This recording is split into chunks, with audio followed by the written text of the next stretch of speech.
أعوذ بالله من الشيطان الرجيم. بسم الله الرحمن الرحيم.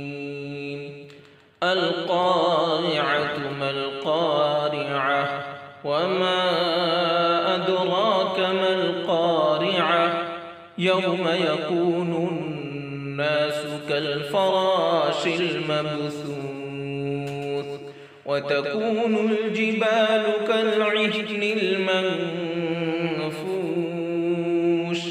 فأما من ثقلت موازينه فهو في عيشة راضية وأما من خفت موازينه فأمه هاوية وما أدراك ما هي نار حامية.